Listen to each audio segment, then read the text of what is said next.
Comment arroser tes bébés piments et tes bébés poivrons, c'est ce qu'on va voir dans la vidéo tout de suite. C'est parti les gars, c'est Grashpc, j'espère que vous allez bien. On va commencer tout de suite par le premier point. Et donc le premier point, ça va être de tout simplement vérifier la terre en surface, si elle est sèche ou pas. Enfoncer son doigt, voir si la terre est sèche. On peut voir ici par exemple, si j'enfonce mon doigt, c'est sec. Donc celui-ci aurait besoin d'être arrosé. Par contre celui-là, on peut voir déjà en surface que c'est humide.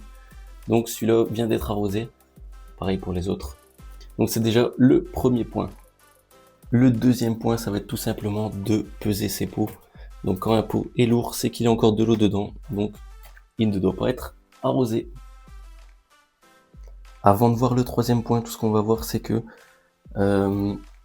c'est les avantages, enfin les inconvénients plutôt, d'un mauvais arrosage ou d'un arrosage trop excessif. Donc si vos plants ont trop d'eau, ils vont tout simplement commencer à flétrir comme s'ils en avaient pas assez. Mais c'est tout simplement à cause de trop d'eau, et parce qu'en fait ils ne peuvent pas absorber les nutriments qu'il y a dans la terre s'il y a trop d'eau, étant donné qu'il y aura moins d'oxygène pour faire les échanges. Un autre inconvénient, ça va être aussi les racines qui vont commencer à moisir, parce que justement elles n'auront pas assez d'oxygène et qu'elles vont tout le temps être dans l'eau. Et ça, les piments et les poivrons n'aiment pas trop avoir les pieds dans l'eau. Et le troisième point qui va être important à surveiller, c'est si jamais vous avez un pot qui est sec et des piments, enfin des plantes qui partent vers le bas, ou qui sont un peu faiblardes, c'est qu'ils ont tout simplement pas assez d'eau, et c'est que c'est le moment d'arroser. Donc pour les petites plantes, en fait, ce que je vous conseille de faire, c'est de tout simplement, parce qu'en fait dans les petits pots, quand vous avez tendance à arroser par en haut, ce qui va se passer, c'est que toute l'eau elle va couler directement en bas et la terre n'aura pas le temps de l'absorber. Donc moi ce que je vous conseille de faire, c'est tout simplement de arroser un peu en haut comme vous pouvez, et ensuite d'arroser en mettant de l'eau par le bas. Comme ça va forcer aux racines à se développer vers le bas, et ensuite elles pourront tout simplement aller chercher l'eau en fait qu'il y a au fond, tout en gardant des parties sèches, et ça évite aussi le pourrissement des racines. Donc c'est bon pour les piments, c'est bon pour les poivrons. Là on est sur des plants qui sont du 29, enfin les graines ont été mises en terre le 29 juin. Donc on est à peu près sur une bonne semaine. On peut voir que celui-là a du retard, celui-là c'est celui qui avait les cotylédons donc qui s'était cassé.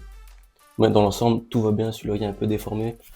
Pour l'instant les trois favoris ce seront ceux-là. Donc on a du White Mauve Scorpion, Borgneuf Purple Yellow, Golden pardon, et Borgneuf Purple Red.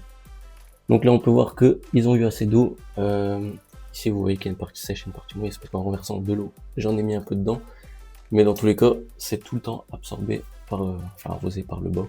Surtout dans les petits pots. Étant donné que la terre, comme vous voyez ici, ça fait un écart en fait. Et donc l'eau passe directement là-bas en fait. Pour les grands pots, il n'y a pas de problème. Ça, les grands pots, j'ai toujours arrosé par le haut.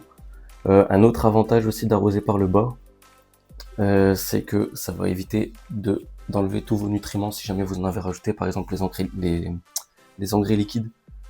Si vous arrosez après par le haut, toute l'eau va descendre vers le bas et les nutriments avec. Donc un avantage d'arroser par le haut, c'est que ça va absorber, par le bas pardon, c'est que ça va absorber par capillarité. Et donc les nutriments seront toujours disponibles dans la terre pour la petite plantule. Une autre chose importante aussi, ça va être l'eau qu'on va utiliser.